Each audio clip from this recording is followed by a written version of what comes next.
Hello student, আজি মই তোমালোকৰ লগত আলোচনা কৰিম দশমমান শ্ৰেণীৰ সোশ্যাল সায়েন্সৰ জিওগ্ৰাফিৰ প্ৰথম পাঠৰ এটা দীঘল প্ৰশ্ন আৰু এই প্ৰশ্নটো মোস্ট ইম্পৰ্টেন্ট প্ৰশ্ন তোমালোকৰ কাৰণে কিয়নো ইউনিট টেষ্টৰ পৰা আৰম্ভ কৰি একেবাৰে ফাইনাল এক্সামলৈকে এই প্ৰশ্নটো খুবেই সম্ভাৱনা থাকে আৰু প্ৰশ্নটো হৈছে সম্পদ পৰিৱৰ্তনশীল ব্যাখ্যা কৰা আৰু এই কোৱেশ্চনটো চাবা তোমালোকৰ সদায় 3 নম্বৰৰ কাৰণে থাকে আৰু এই প্ৰশ্নটো মই তোমালোকৰ লগত আলোচনা কৰিছো তোমালোকে ভিডিওটো স্কিপ নকৰাকৈ প্ৰথমৰ পৰা শেষলৈ চাই যাবা যে মূল প্ৰশ্নটো হৈছে সম্পদ পৰিৱৰ্তনশীল ব্যাখ্যা কৰা এই কোৱেশ্চনটোত নম্বৰ আমি 3 পাম যে আমি কেনেকৈ আৰম্ভ কৰিম প্ৰথম আমি প্যাৰাগ্ৰাফ কৰি লিখো সম্পদ পৰিৱৰ্তনশীল আজি কোনো এটা সামগ্ৰী মানুহৰ দ্বাৰা ব্যৱহাৰ নহব পাৰে নাইবা মানুহৰ অপকাৰী হলেও সেই সামগ্ৰীটো এটা সময়ত মানৱ কল্যাণত ব্যৱহাৰ হ'ব পাৰে অৰ্থাৎ যি সামগ্ৰীয়ে মানুহৰ উপকাৰ বা অপকাৰ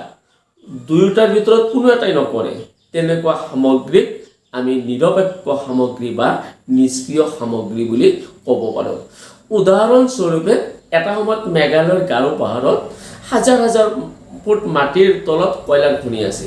কিন্তু কয়লাৰ খনি আমি যেতিয়ালৈকে উদ্ঘাটন কৰিব পৰা নাছিলো তেতিয়া কয়লা কি হোৱা নাছিল সম্পদ হোৱা নাছিল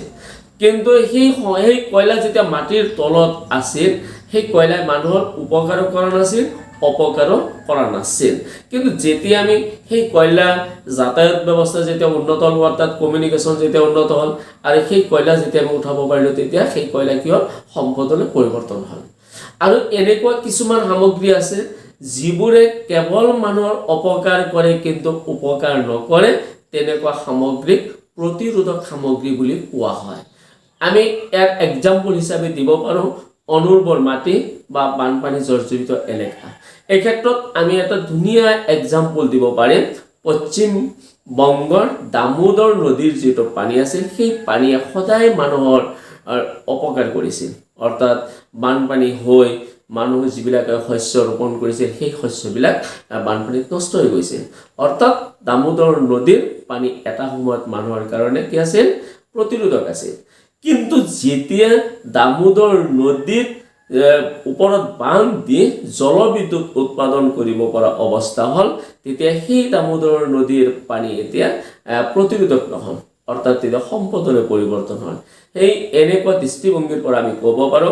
আজি কোনো এটা বস্তু বা সামগ্ৰী সম্পদ নহব পাৰে কালি হয়তো সেই একেটাই সামগ্ৰী সম্পদলৈ পৰিৱৰ্তন হ'ব পাৰে তোমালোকে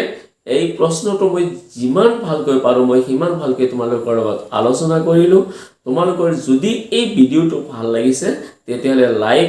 কমেন্ট আৰু শেয়াৰ কৰিবলৈ নাপাহৰিবা